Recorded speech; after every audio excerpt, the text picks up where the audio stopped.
Good evening, my friends.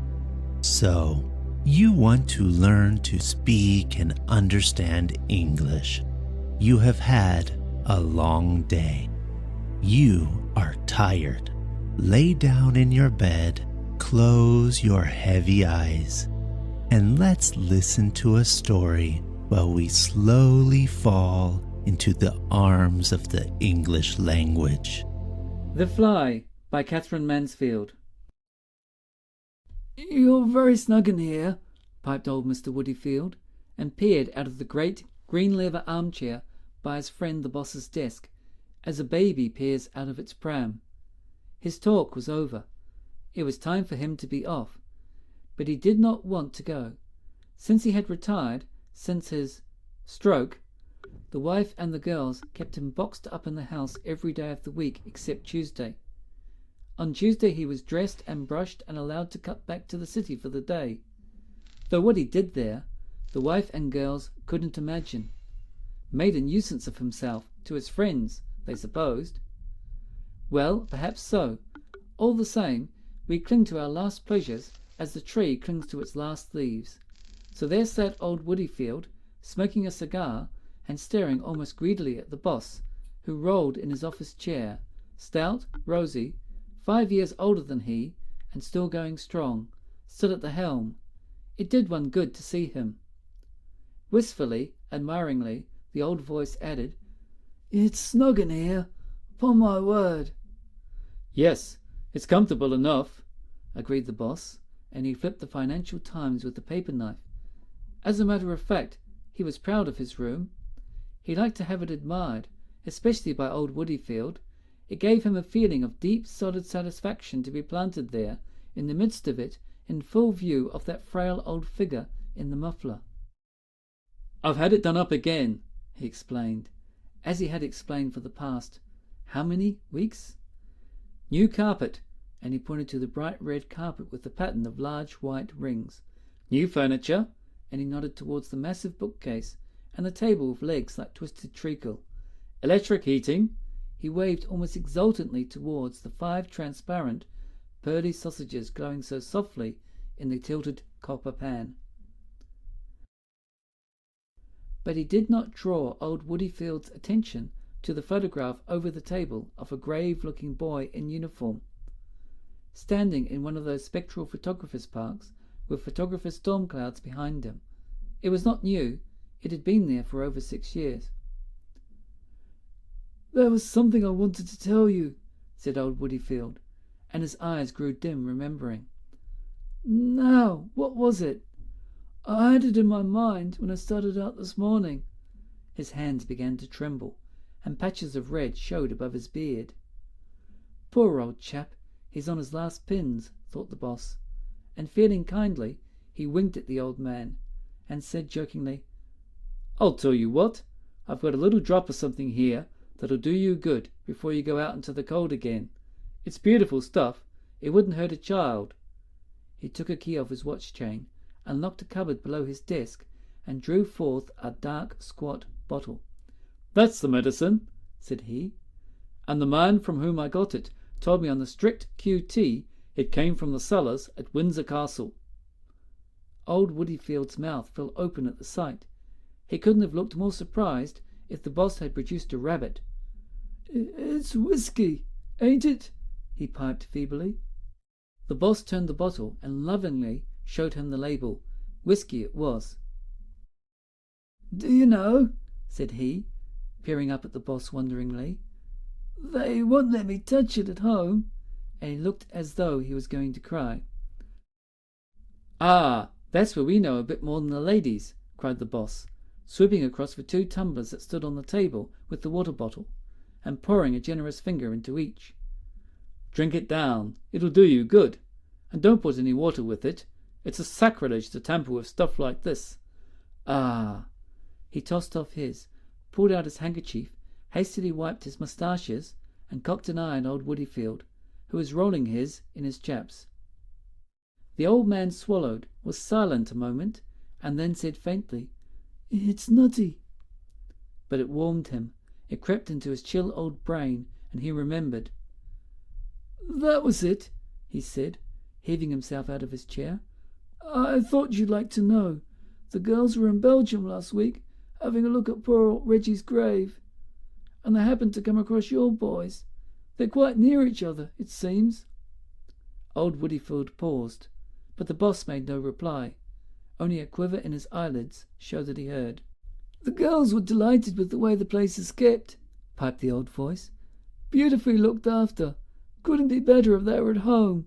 You've not been across, have you?" No. For various reasons the boss had not been across. "There's miles of it," quavered old Woodyfield. "And it's all as neat as a garden. Flowers growing on all the graves, nice broad paths." It was plain from his voice how much he liked a nice broad path. The pause came again. Then the old man brightened wonderfully. "Do you know what the hotel made the girls pay for a pot of jam?" he piped. 10 francs. Robbery, I call it. It was a little pot, so Gertrude says, no bigger than a half-crown. And she hadn't taken more than a spoonful when they charged her 10 francs. Gertrude brought the pot away with her to teach him a lesson. Quite right, too. It's trading on our feelings. They think because we're over there having a look round, we're ready to pay anything. That's what it is." And he turned towards the door. Quite right, cried the boss. Though what was quite right, he hadn't the least idea. He came round by his desk, followed the shuffling footsteps to the door, and saw the old fellow out. Woodyfield was gone. For a long moment his boss stayed, staring at nothing, while the grey-haired office messenger, watching him, dodged in and out of his cubbyhole like a dog that expects to be taken for a run. Then, "I'll see nobody for half an hour, Macy," said the boss. "Understand? Nobody at all." "Very good, sir." The door shut. The firm, heavy steps recrossed the bright carpet. The fat body plumped down in the spring chair, and leaning forward, the boss covered his face with his hands. He wanted, he intended, he had arranged to weep. It had been a terrible shock to him when old Woodyfield sprang that remark upon him about the boy's grave. It was exactly as though the earth had opened and he had seen the boy lying there with Woodyfield's girls staring down at him. For it was strange.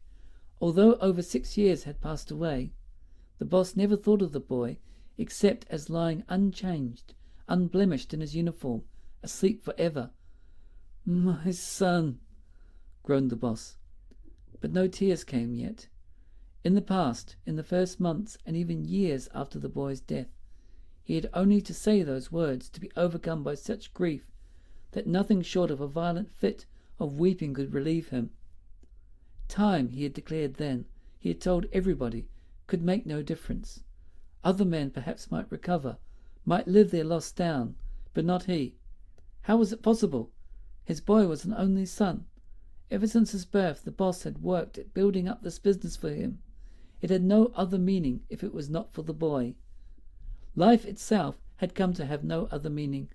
How on earth could he have slaved, denied himself, kept going all those years, without the promise for ever before him of the boy's dipping into his shoes and carrying on from where he left off? And that promise had been so near being fulfilled. The boy had been in the office learning the ropes for a year before the war. Every morning they had started off together. They had come back by the same train. And what congratulations he had received as the boy's father. No wonder. He had taken to it marvellously. As to its popularity with the staff, every man jack of them down to old Macy couldn't make enough of the boy. And he wasn't in the least spoilt. No, he was just his bright natural self, with the right word for everybody, with that boyish look and his habit of saying, "Simply splendid." But all that was over and done with, as though it never had been. The day had come when Macy had handed him the telegram that brought the whole place crashing about his head. "Deeply regret to inform you." And he had left the office a broken man, with his life in ruins. 6 years ago, 6 years, how quickly time passed. It might have happened yesterday. The boss took his hands from his face. He was puzzled. Something seemed to be wrong with him. He wasn't feeling as he wanted to feel. He decided to get up and have a look at the boy's photograph. But it wasn't a favourite photograph of his. The expression was unnatural. It was cold, even stern-looking. The boy had never looked like that. At that moment the boss noticed that a fly had fallen into his broad inkpot, and was trying feebly but desperately to clamber out again. "Help! Help!" said those struggling legs. But the sides of the inkpot were wet and slippery. It fell back again and began to swim. The boss took up a pen, picked the fly out of the ink, and shook it onto a piece of blotting paper. For a fraction of a second it lay still on the dark patch that oozed around it. Then the front legs waved, took hold, and pulling its small sodden body up, it began the immense task of cleaning the ink from its wings. Over and under went a leg along a wing as the stone goes over and under the scythe. Then there was a pause, while the fly, seeming to stand on the tips of its toes, tried to expand first one wing and then the other. It succeeded at last, and sitting down, it began, like a minute cat, to clean its face. Now one could imagine that the front legs rubbed against each other lightfully, joyfully. The horrible danger was over. It had escaped. It was ready for life again. But just then the boss had an idea. He plunged his pen back into the ink, leaned his thick wrist on the blotting paper, and as the fly tried its wings, down came a great heavy blot. What would it make of that? What indeed? The little beggar seemed absolutely cowed, stunned, and afraid to move because of what would happen next. But then, as if painfully, it dragged itself forward. The front legs waved, caught hold, and more slowly this time, the task began from the beginning. "He's a plucky little devil," thought the boss, and he felt a real admiration for the fly's courage. That was the way to tackle things. That was the right spirit. Never say die. It was only a question of... But the fly had again finished its laborious task, and the boss had just time to refill his pen, to shake fair and square on the newly cleaned body yet another dark drop. What about it this time? A painful moment of suspense followed, but behold, the front legs were again waving. The boss felt a rush of relief. He leaned over the fly and said to it tenderly, "You artful little and he actually had the brilliant notion of breathing on it to help the drying process. All the same, there was something timid and weak about its efforts now, and the boss decided that this time should be the last, as he dipped the pen deep into the inkpot. It was. The last blot fell on the soaked blotting paper, and the draggled fly lay in it and did not stir. The back legs were stuck to the body. The front legs were not to be seen. "Come on," said the boss. "Look sharp." And he stirred it with his pen. In vain. Nothing happened or was likely to happen. The fly was dead. The boss lifted the corpse on the end of the paper knife and flung it into the waste paper basket. But such a grinding feeling of wretchedness seized him that he felt positively frightened. He started forward and pressed the bell for Macy. "Bring me some fresh blotting paper," he said sternly, "and look sharp about it." And while the old dog padded away, he fell to wondering what it was he had been thinking about before. What was it? It was... He took out his handkerchief and passed it inside his collar. For the life of him, he could not remember.